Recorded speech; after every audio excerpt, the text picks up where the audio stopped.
This place is just a very peaceful, welcoming, safe place that people can undergo some amazing transformations. Cruising down Market Street in St. Louis, you're going to zip right by it. But if you can't beat the light just before the I-55 overpass, you'll see this little plot called City Seeds Urban Farm. It's become the hub of a local food system tailored for social services. And the farmers find their way here by taking two different paths. One focused on employment and job skills for the green industry, and that is focused right now exclusively on veterans. So people learn about irrigation, composting, pest and disease, shrubs, ornamentals, annuals, vegetables, you name it. And they get a lot of field work, they get book work, we have pre and post tests and a very extensive curriculum. We also do field trips where they work and go to actual employer and work sites to hear a little bit about what it's like in the field.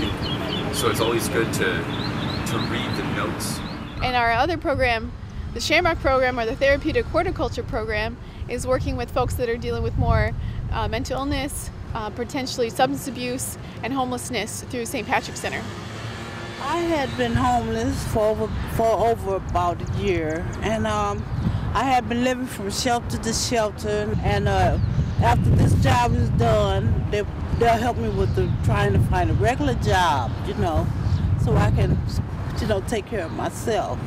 But I've been homeless for over a year. Yeah. It relaxes you, and it keeps you, keeps you concentrating on something that, would be easy for you, that could help you in the future. But my goal was for just a small shop for myself, like sewing or something, too.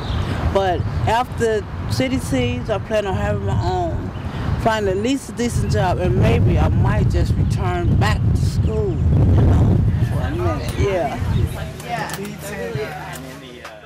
To help make ends meet, some of the food is sold at the Tower Grove Farmers Market.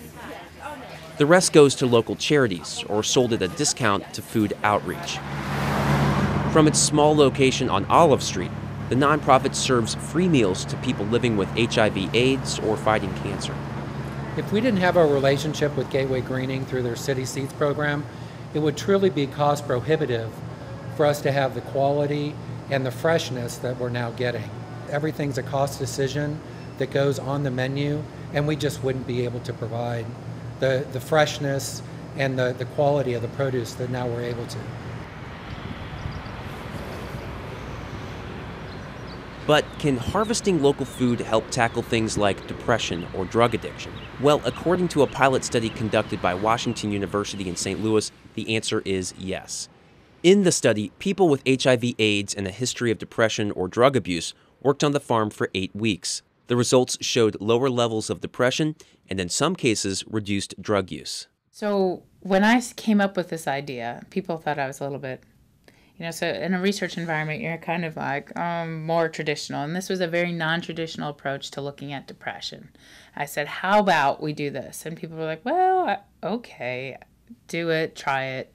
It probably won't work, or we don't know why it would work, so give it a try. But so I was hoping that people would come back and say, well, it gives me, I like the physical activity of it. I like the social support. And what we got back was just that. We got the comments about it gives me a reason to get up in the morning. And that in and of itself was something that I declared success then. I was like, this is why we have to try it, to expand it to other interventions and other groups. Well, we have long thought that there was a link between kind of early recovery from drugs and alcohol and mental health issues with putting stuff in the ground.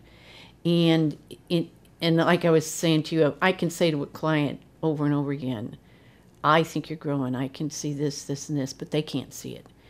And so when they start at the farm and can put a seed in the ground, and they have to cover it over because it's the only way it's going to sprout, what did you do with that seed? Well, I had to plant it, and the sun shines on it, and I water it, but I have to wait. Oh, maybe something's happening to me, I just can't see it yet. It pops out of the ground. How do you know when you're growing? I do something different. I have a different attitude. I have a different thought. I make a different choice. I make a better choice. So then they get it then. It kind of just is all connected. But it doesn't happen just by us saying, I see that you're different. It has to do with that, using their hands, growing things, and waiting for things to grow. You know, I'm homeless, jobless. I don't think I can work again because of situations. You know, it could be right around the corner. You know, all I got to do is just open the door, maybe get somebody to help me open the door because, you know, it's real tough for me. You know, I've been at the release center for 15 months, and I've still got 2.5 years yet to go on parole, but I can make it with the help that City Seats and Grace Hill St. Patrick's Center gives me. Sorry about me crying. It gives me a sense of belonging. I mean, that I can actually do something, and with that sense of hope, I use it and I take it. There's always something to look forward to.